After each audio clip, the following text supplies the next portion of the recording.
Hey fans, every week on our show we talk to a fantastic person about the thing they are a fan of. In doing this, we hope that our conversation with our guest will encourage our listeners to go check out and experience the thing we're talking about. However, being that we are a family-friendly show, we wanted to issue a warning for this week's episode. While this conversation is polite and family-friendly, the topic we are talking about is not. So we wanted to let you know in advance that if you do go check it out, you will encounter extreme vulgarity, crass language, and insensitive humor. Still, we do hope that you will enjoy this conversation and broaden your perspective on things that are out there. This episode of Fantastic People is sponsored by Kinetic Realty Services, LLC. Kinetic Realty Services exists to help you find home. Their agents understand home is more than an address. Home is where life happens. It's a place where we experience joy and pain.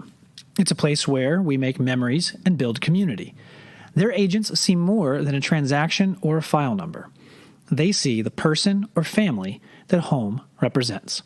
Kinetic Realty Services executive sales agents manage the home buying or selling process with care. Kinetic Realty Services strives to provide timely communication, technical excellence, and tailored information for each customer and each home, making sure that from search to close, your home transaction is joyful and professional. Start your home buying or selling process today at kineticrs.com/info. Again, that's kineticrs.com/info.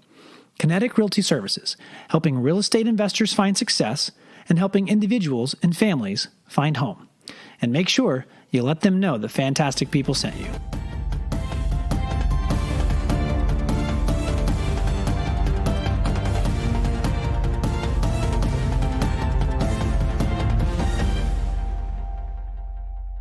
Welcome back to Fantastic People. I'm your host, Christian. And I'm Regan. And here with us today online is a very special guest, all the way from Summerville, South Carolina, a postmaster for the United States Postal Service, Michael Cecil, everybody.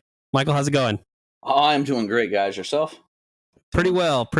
Doing all right. Right out the gate, I want to know, I know it's that time of the year.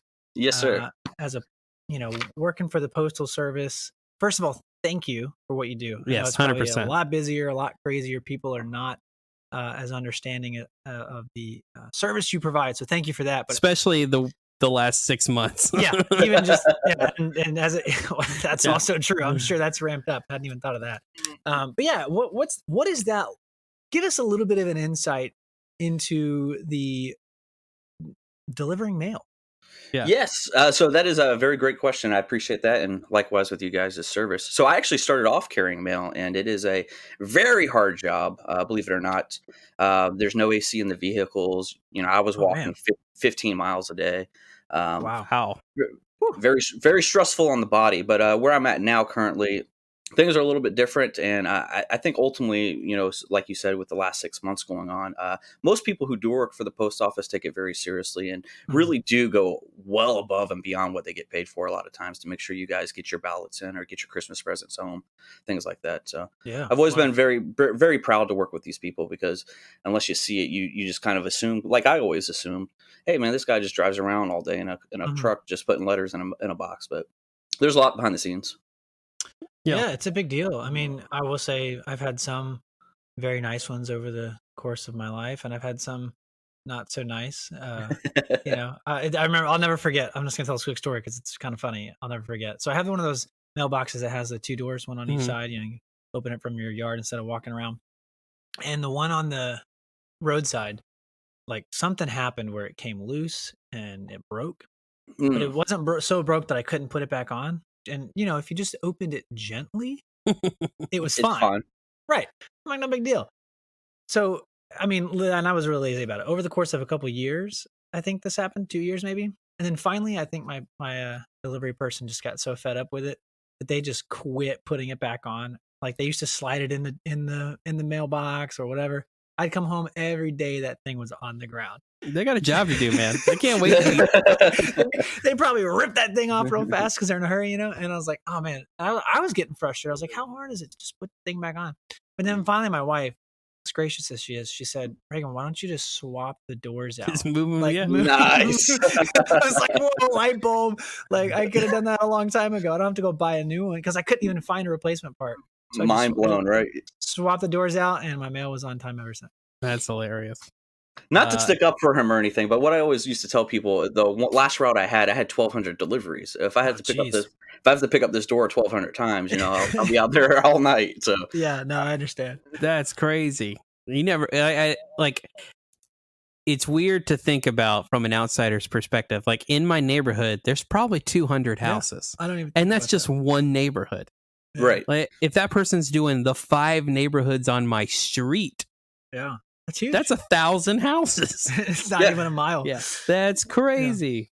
Yeah. Well, again, we appreciate what you do, and the USPS has been under a ton of scrutiny lately, and I know people's probably their hearts are in the right place, but I don't think they always think through what they say and do, and don't say thank you enough. So we do appreciate it. Yeah, Well, thank you. yeah, sure thing. So one other thing I'm curious about that you had disclosed to us, if you will. You were one time you were top 50 in the world in gamer score. Yes. Let's talk about that for a second. Okay. So very early on the Xbox 360, they released this achievement, and back then I was single, I was young, I had a good job, so I had about 18 of the 20 launch games. So very quickly, early on, I had a very high gamer score, especially within that first year. And when you would actually go online into the communities, you would definitely see my name in the top 50. I was even top in the South Carolina for a while. And a lot of this I didn't know at the time because I was just kind of naive. And but come to find out, I had people who would message me like, "Man, my friend's been trying to pass you for months," and I'm just like, "What?" So, but it was a product of time, right place, right time. But I definitely play a lot of games and did play a lot of games, and that's kind of where my YouTube show is based around. But back then, yeah, man, it was all about just going for those achievements. That's awesome. Yeah. I have never been that high at anything. No, I haven't either. One time I think I saw a like a sweepstakes or some sort of another giveaway or competition, and this was on 360. Or maybe you could win a 360. I don't know. Whatever, doesn't matter. I quote unquote tried, but all I did was play Halo, and that doesn't get you very far. If that's No, no, I got pretty good at Halo, but that's about it. Yeah, Halo does rock.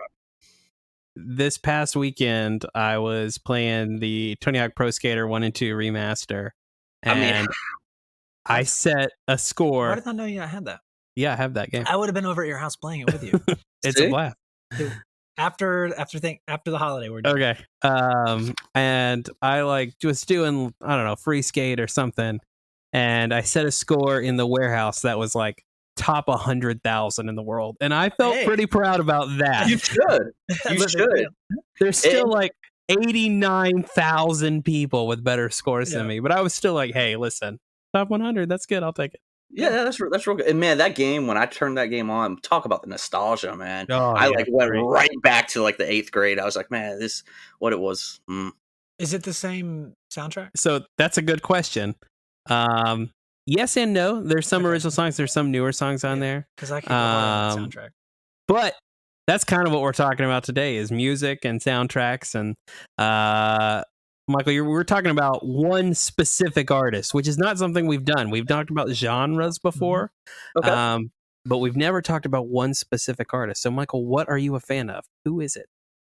So we might have to, just for this episode, change the name to STANtastic people because it's Eminem. Man of puns. I appreciate it. Yeah, that's a freebie for you.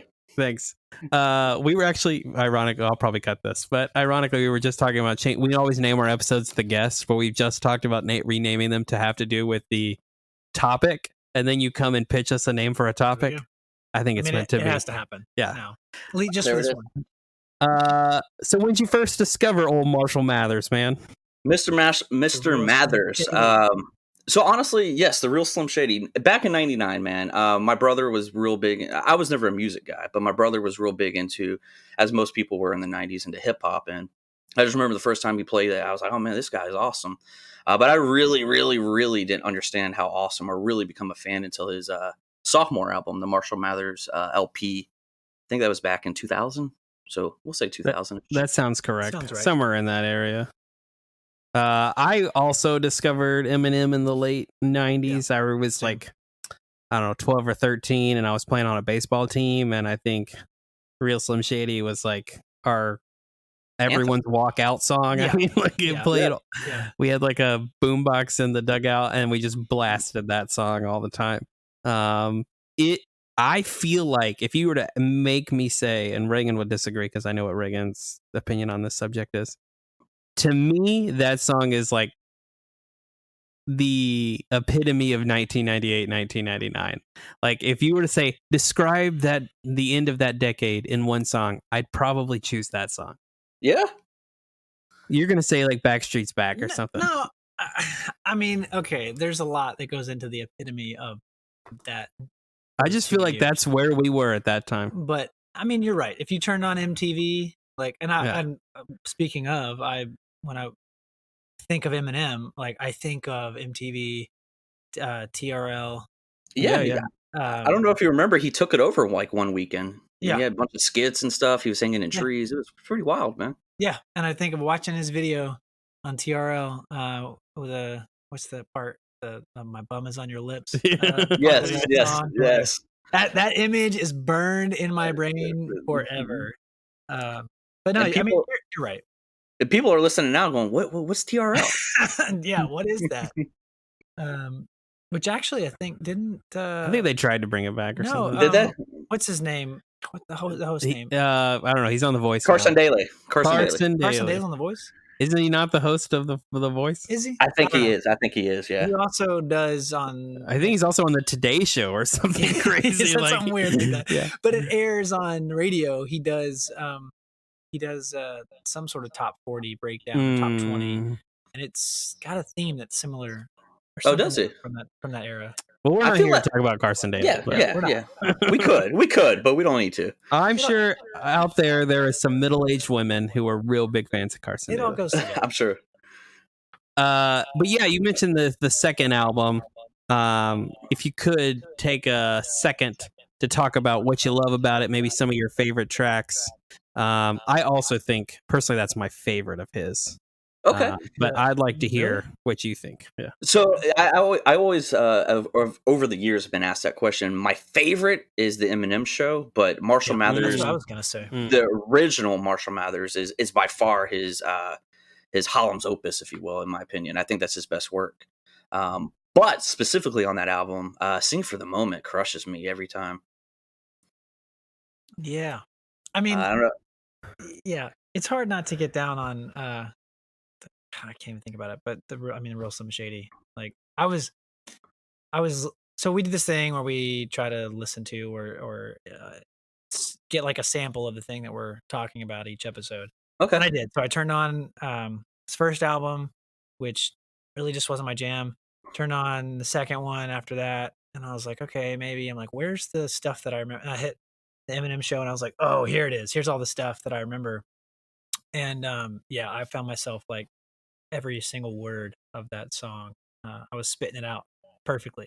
So yeah, absolutely. And that's kind of where it is for me. Is just, and there were like 3 bangers back to back on the Eminem Show. It was "Sing for the Moment." You had Superman, Haley's song. But going back, I guess, to the original question, Marshall Mathers LP.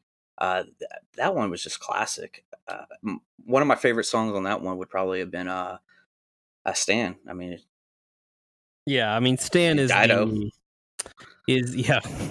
I don't even know if Dido's like still alive, but right. God rest her soul. Stan is definitely the track off that album that I think everyone, because it was just so popular. It was a single off of it. I remember, was it at the Grammys or the VMAs or something? He came out and he played that song with Elton John. With Elton John, Stan. Yep. I don't know it by name. It's the one where he's writing the letter, and he's basically like, as a fan, writing a letter to him named Stan, and Stan ends up killing himself. And Eminem eventually writes back at like the last verse is him writing back. Wow. I'll have to go back and listen to it because I definitely missed that. today. Yeah. And in the music video, Devin Sawa played Stan. I mean, come on, that's like early 2000s nostalgia right there. I'm sure if I turn it on, I'd be like, oh yeah, Oh, 100%. I didn't make it that far this morning. Yeah. Yeah, I mean, one thing I'd like to ask you about, kind of when I think this period, Real Slim Shady, Marshall Mathers, obviously going into 8 Mile, Eminem's effect on the culture. What do you think that was? What do you think the draw was? Because, I mean, he was arguably the biggest artist in the world between 1998 to 2004-ish, maybe? I mean, just insanely popular. Yeah. I personally think it all comes down to it was he brought a draw to it that people like me, especially in that time, couldn't relate to. You know, I mean, a lot of rappers back then, they were talking about growing up in the hood and in the ghetto. Not they weren't really talking about more personal things like Eminem, like the struggle with your parents not understanding you, or this drug addiction, or just being white in the hood. And I think that was kind of a draw that rap and hip hop at the time didn't see. And then you combine that with, like he's even talked about that with Dre having that cosign, and then that pop element. He took rock and rap and pop and just mixed it into this and one thing, and it just skyrocketed. So I think it was that being able to relate. I think you hit a really interesting point there. In for a couple of things.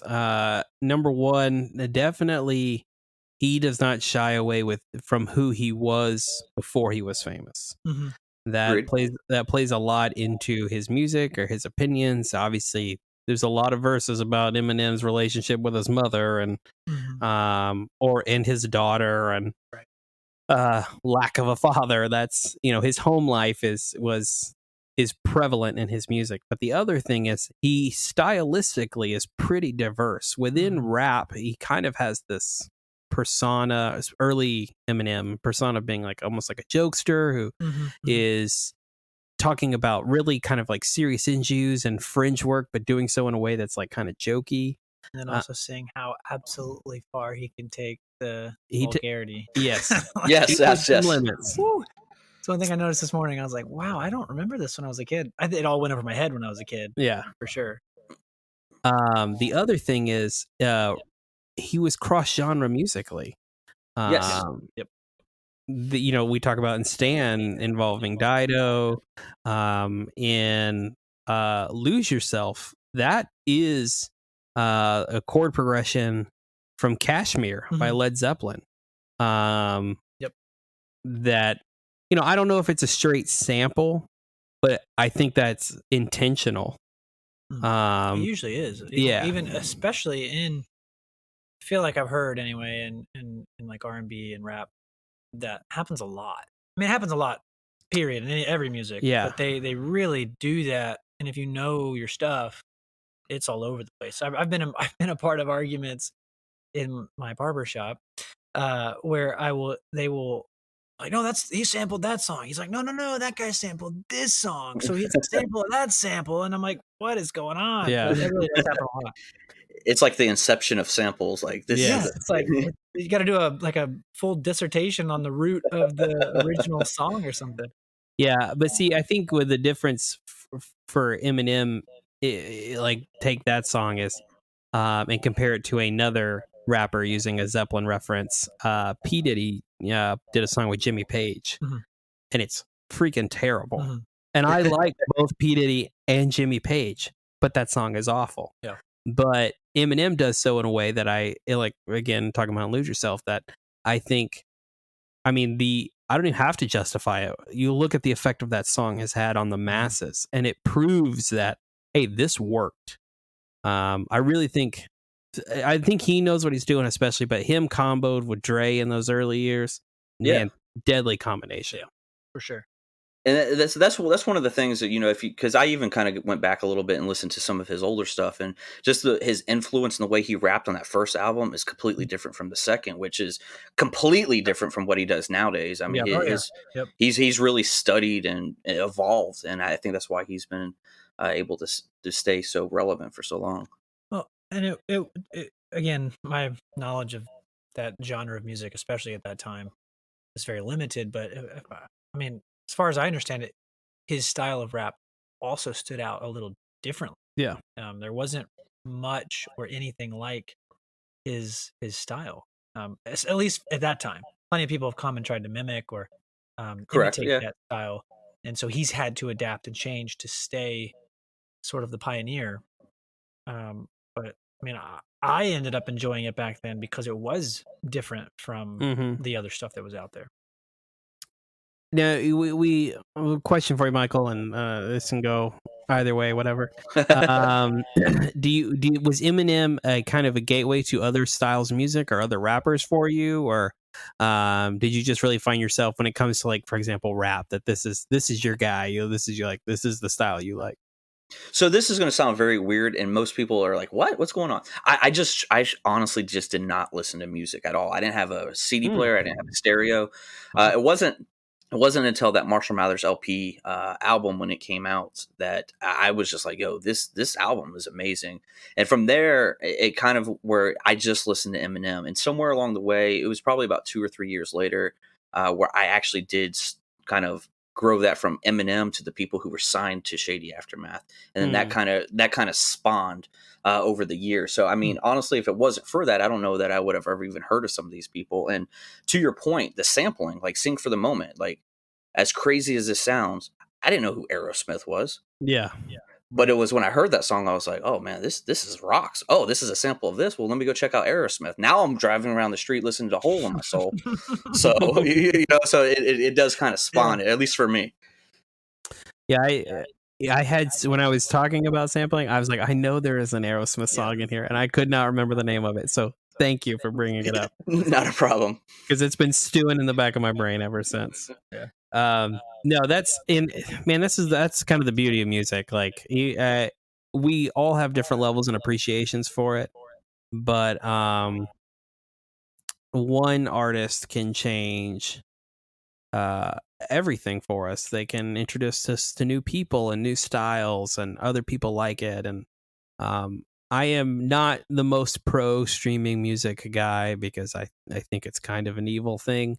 However, if it's good for anything, it takes the things we like and introduces us to other people we may like. And that's something, and again, something I think the rap community does really, really well. You're talking about listening to people talking about sampling, like rap. That's where rap is born out of, is taking, like, you look at early 80s rap, they took disco tracks on a record and they would loop about 30 seconds of it, and they would rap on top of that. That's where it originates. And so if you're like, "Oh, I like this song, maybe I'd also like this disco song," then it's disco, so probably not. But as rap grew over time, Aerosmith's a good example. Run DMC, you know, they brought Aerosmith back from the grave, sampling one of their songs. And it's just a really powerful tool. And again, I think it's something Eminem has done very, very well across his career.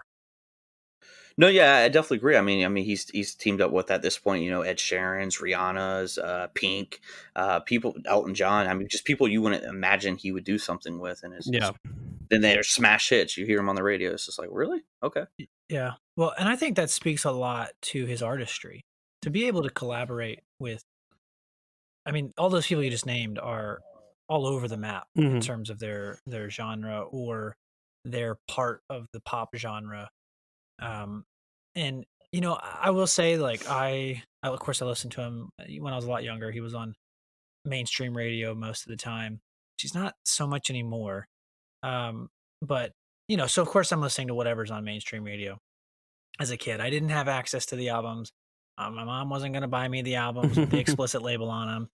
My exposure to him at the time was through friends or through whatever was on mainstream radio or TV, which was very much edited because it was mainstream. So I didn't, but I could appreciate what I did hear from him. And then there was kind of like that period of time in his career where he just sort of faded into the background. And then recently, I think a year or two ago, what was last, and I guess he has a new album now, but like the one that was nothing but diss tracks, like the whole time. Yeah. That was 18 Kamikaze. Yeah, Kamikaze. Oh my gosh! Like I listened to that I think 2 days in a row, and I was like, man, this guy. First of all, he's going hard on everybody. Yes, yes. Second of all, the artistry though in every single song like was there, and the lyricism, and so much about that. I was like, this guy really knows what he's doing. He's really talented. Like him or hate him, like the music, dislike his approach, whatever. He's talented and he knows what he's doing. Um, I really ended up appreciating that album, even though it's not something I listen to anymore. But Well, I think Kamikaze kind of brings up a question in my mind for you, Michael. Yeah. If I were to say, I can't listen to that Eminem, he's just too angry all the time, which on Kamikaze, he's very angry. He goes hard. How would you respond to that? What would be your... Do you think that's a fair critique in that he's successful because he connects into that with people? Or do you think that's people just maybe over-exaggerating some traits of his? I do think overall it is an exaggeration of some traits of his, but I do think that with music, and if people who are really into music, they always talk about that emotion it elicits from them, and I think that that's, you have to have that emotion to be elicited from the listener to connect with it. So I think that even as a musical artist, you have to kind of dial that up to kind of get that emotion across to the listener. So I mean, there's probably some truth to it, but I think it's needed for him to connect to his stans, if you will. Mm-hmm. Yeah, I think there is probably a balance there. There have been times in my life where I've been really into Eminem, and then I have the realization that I'm much angrier all the time, so I put the Eminem down. But I think it's twofold. I think number one, if that's the emotion from him that elicits good music, he's going to keep tapping into it. And number two, if that's what's connecting his fans with him, which is, again, I'm talking, I'm 12 years old when I discover Eminem. Like, I'm angry. I'm 12. Yeah, middle school, angry. I'm only getting angrier for like the next 3 or 4 years. So that was the right genre to connect with me. Like, I think you said it. Like, you're young, you're alone, your parents don't get you. Like, I should have something that connects to me that way. It was Eminem and emo music. Like, what, that's what it was for me. And I think that's lots of MCR, bro. We could definitely do a whole episode for me on the Black Parade. I could talk about it for hours. Whole song, just that one episode. Yeah, that album alone. Yeah, I think you're right, but also I think that it's just like with any artist, especially musical artists, I tend to see the really good ones. I think it's a character. They put on a character. Are they drawing from their personal experience? Absolutely.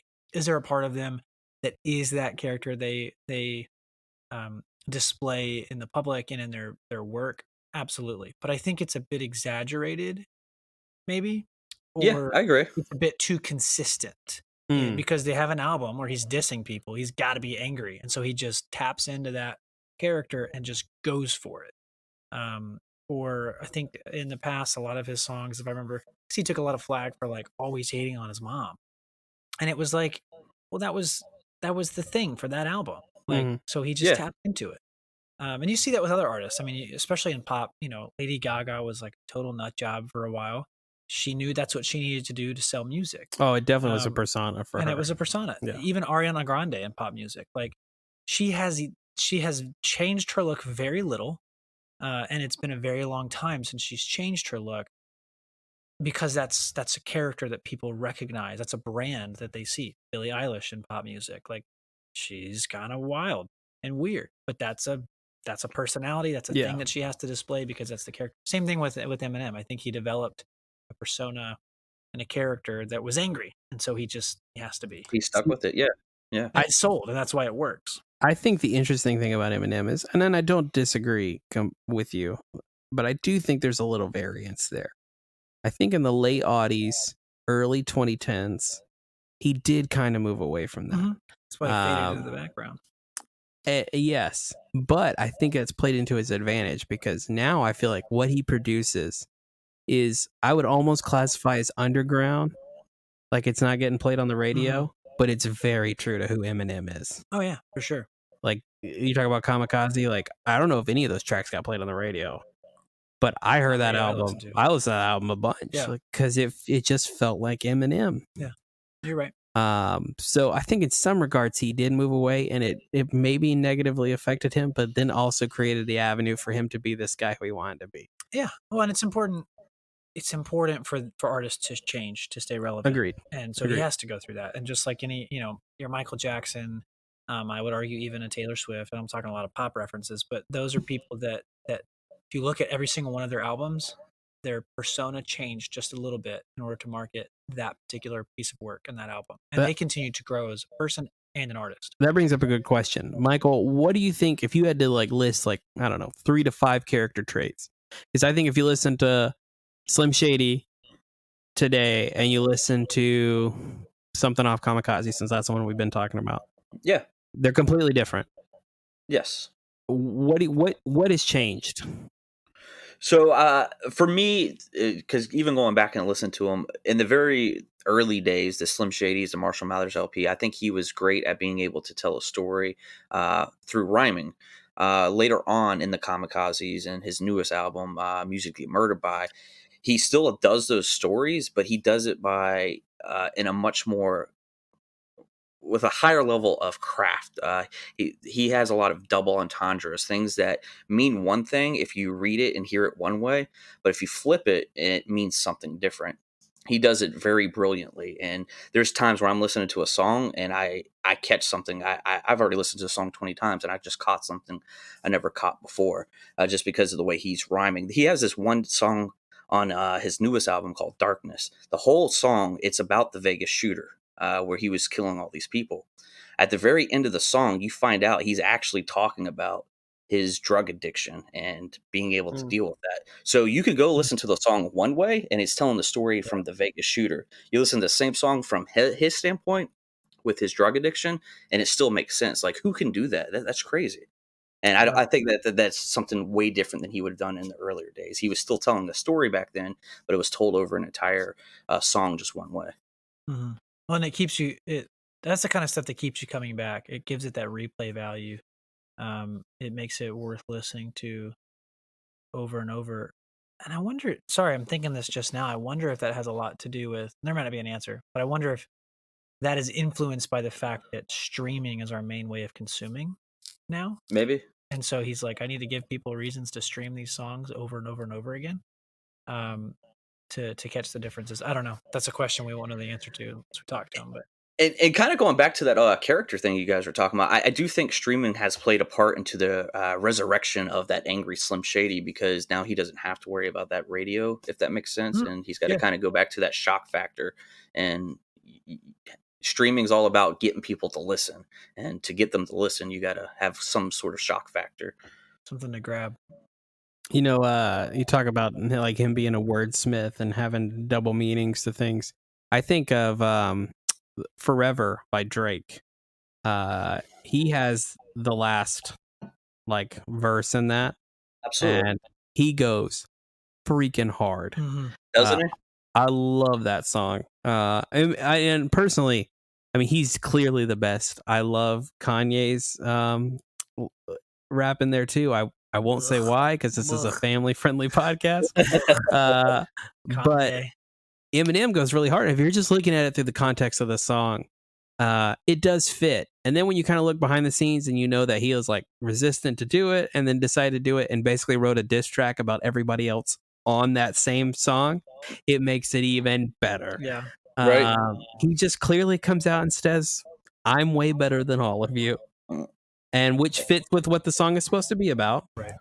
But also is him making a statement about the other people he's on the track with. She's really good at doing. And yes. Yeah, I mean, I'll probably listen to that song on my way home after we leave here. I'm gonna admit I don't think I've heard it, and you've made me want to check it out. It's Drake, Kanye, Lil Wayne, and Eminem. And I believe the song is about Michael Jordan. I believe it was, or LeBron. It's about LeBron. It's the 100% LeBron. Yeah. Yes, because it was that More Than a Game documentary that he Yep. had. Yeah, I mixed up my goats. Yeah. Yes, it happens. But yeah, it's an interesting. Lil Wayne's rap on it is bizarre. Drake is clearly the worst of the four of them. But I think Kanye and Eminem are just clearly a step above the other two. But yeah, it's worth checking out. The one thing I did want to talk about, we have two questions we normally end with, but before we get to those questions, I want to talk to you about one of my favorite periods in the Eminem repertoire. Okay. D12. Woo! What are your thoughts and feelings? Oh man, is that say it all? Man, I absolutely love D12, and this is no lie, man. In my early 20s, I gotten it from Sam Goody, if you remember Sam Goody. They had this huge mega display for their window of this huge D12 because D12 Devil's Night was coming out, and I knew the guy. I was like, yo, man, you got to let me get this poster. So I had this thing hanging up in my room. I mean, this is like a 6-foot poster, man. It was made of cardboard. I had it in my room for years, man. But I love D12. Absolutely love D12, especially Devil's Night. I'm the same way, man. I love D12. I think it's just a lot of fun. And I think it comes at an interesting time in kind of Eminem's career. Now, it's worth noting D12 was around before Eminem. He signed him to Shady Records. He is on like a couple albums with him, but it's such an interesting time because he had been kind of the silly storyteller, vulgar dude. He had kind of switched it up. Marshall Mathers LP, I want to say even probably 8 Mile had been out by this point because I think this is like 2004. I don't really remember when 8 Mile came out. So, and here are these kind of, My Band is like a goofy song. But it's just okay, now I'm tracking with you. That whole album is it's just enjoyable to me. Like it's just Absolutely. I put it on the radio, I'm gonna have a good time listening to it. And if I get that maybe some people are turned off by it, but I would really recommend people give it a chance because that group alone is worth listening to. But I think this is a good way to describe D12. I think it's almost like Captain Planet. Now, bear with me, guys. There's a point to this. So you have all these people who have these different superpowers, and when you combine them all, you have Captain Planet, right? So I think that Eminem is kind of like the best of all those guys. So when you're listening to the album, like Bizarre comes on, and you're like, okay, I see where Eminem gets his craziness from. And then Proof comes on, and you're like, okay, I can see where he gets his storytelling ability. So it's like all their powers combined creates Eminem, aka Captain Planet. But yeah, man, it's an awesome album. They had, I think, 2 of them. Yeah. I dig the comparison. So our closing questions always are, is there any critique that maybe you could give? We don't really try to critique the thing necessarily, but we talk about fandom as a whole. But if you had to offer one critique for Eminem or his music or the fandom, what do you think it would be? So I guess from the fandom part, I do think that the stands, if you will, they can be a little too into it, if that makes sense. Mm-hmm. Like, I know for the longest time he had beefs with ICP and stuff, and they're just like, oh, I'm never gonna listen to Insane Clown Posse. I hate the Juggalos, and it's just like, well, man, ICP they're in like their own lane. They're still pretty sick. You know what I'm saying? Mm-hmm. But to that same point, I would love to see Eminem kind of branch out, even though he has branched out a lot. I would like to see him branch out and kind of do things with people like ICP. Even somebody like Post Malone, I think would be awesome to see. Dude, I love that combo. That would be interesting for sure. A Post Malone Eminem track. I'd be Come all on, about man. That. Yeah, instant banger. But I don't know if it works though. Oh, it could work. Like I want it to work, but based on what I've heard from Post Malone, I just don't see how the two go together. I mean, you get Post on that hook, and you let him maybe get like a middle cool down verse, and you let Eminem go on both sides. I would also argue let Post Malone play guitar because most people don't understand. Yeah. Post Malone is a great guitar player. Okay, yeah, it's true. Yeah, he is. I've seen him in concert, man. I loved it. I thought he was great. Yeah. I'm trying to think now. Who else would I want a Eminem track with? Has he done anything with Logic? See, but here's the thing. He has done with He has. Logic. I feel like Logic, and I love Logic, is too much inspired by Eminem. Really? Yeah, I feel like there is stylistically, if you listen to the way that they treat a verse, now I mean not lyrically, but like their rhythm and flow, I think is very similar. Okay. So I would be remiss if I didn't talk about this since you brought up Logic. So they do have a song together, and the way that they transition. So Eminem, I think, has the best transitions in music. Like if you ever listen to like "Patiently Waiting" with 50 Cent, and that heartbeats going on, and then Eminem comes up. So, anyways, my point is Logic and Eminem have a song together, and he's just like, if I was chicka chicka Slim Shady, and then he's like going chicka chicka chicka, and he's still rhyming, and on that chicka chicka, Eminem comes in, dude, it's just sick, man. Just even if you listen to that transition, it's awesome. But I will agree with you. The song itself is just it's so heavy with lyricism. It's hard to digest. Mm-hmm. I like both of those guys individually, and I haven't heard that song. I think I knew of its existence, but it's not the person most ideally I think I would. No. I like the Post Malone a lot. I think you said it earlier. I think Billie Eilish and Eminem would make that would be real cool. Yeah, that could be cool. A good song together. Yeah, she could drop some beats on it for sure. Yeah, the one that I think my ears would enjoy most listening to, that I don't think would ever happen though, The Weeknd. Yeah, that would be cool because he actually did a remix of that One Weekend song. And I got Blinding Lights going on in my head now. Yeah, Blinding Lights would be a great song to put a Eminem verse in on. Yeah, they could do a remix for sure. It'd be hot on the radio. I'm not even a huge Weeknd fan. I'm not either. I could see that working and putting out a song I'd like. But so the final question we always ask people is, what do you expect for the future? What do you want to see out of Eminem? You kind of referenced a little bit about him addressing. We've been talking about doing other collabs and branching out, but what do you want to see from Eminem over the next 5 to 10 years? Part of me wanted to say, because I loved 8 Mile so much, and I know he was originally supposed to do Southpaw. I almost wouldn't mind seeing him doing acting again, but I just think his lane is music. So I would just really like to see him kind of do things with other people. He had an album with Royce da 5'9" called Bad Meets Evil. I would love to see a sequel to that album. I would love to see him and Jay-Z do an album together. Just really get outside of his comfort zone and do his take on today's hip hop. Because even though he's made fun of a lot of those artists, he's very rarely tried to do their style of music, if that makes sense. He tries here and there, and he does good things with like that Godzilla song with Juice WRLD. If he did more things like that, I think it would be very interesting to see. Do something with Post Malone style. Yeah, no, I think that's a great point, man. He has been very kind of critical of it, and don't get me wrong, I myself have been pretty critical of it. Yeah, me too. But it would be nice to see him come in and say, listen, I've talked all this smack about you and what you do. Here's why, because I can do what you do better.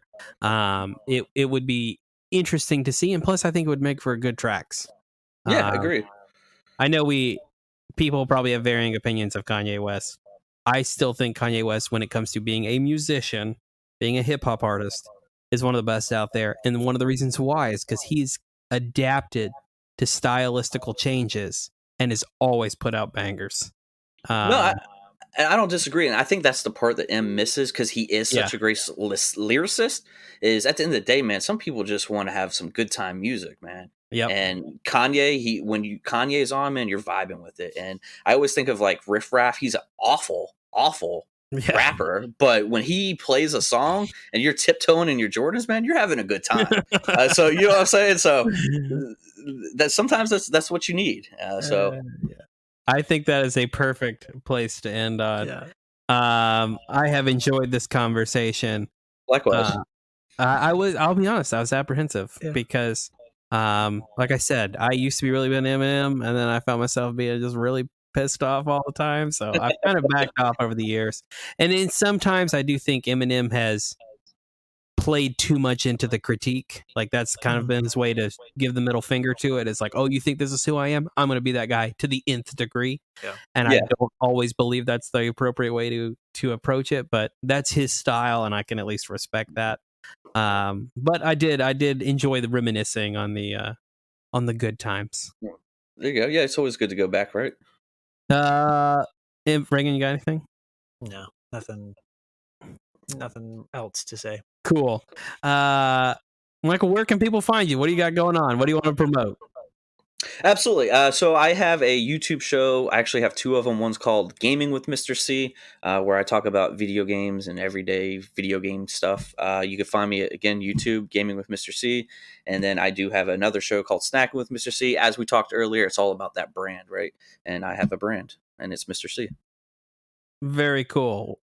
Well, I appreciated the chat, and thanks for joining us. Thank you for listening to Fantastic People. Please rate and subscribe wherever you find your podcast, and follow us on social media. That's at Fantastic People Pod on Facebook, at Fantastic_People Pod on Instagram, and at Fantastic People, no E, on Twitter. We'd like to say thank you to Alex Edmondson for our artwork and Charlie Hadley for our intro music. We hope to see you guys next time. Thanks for listening.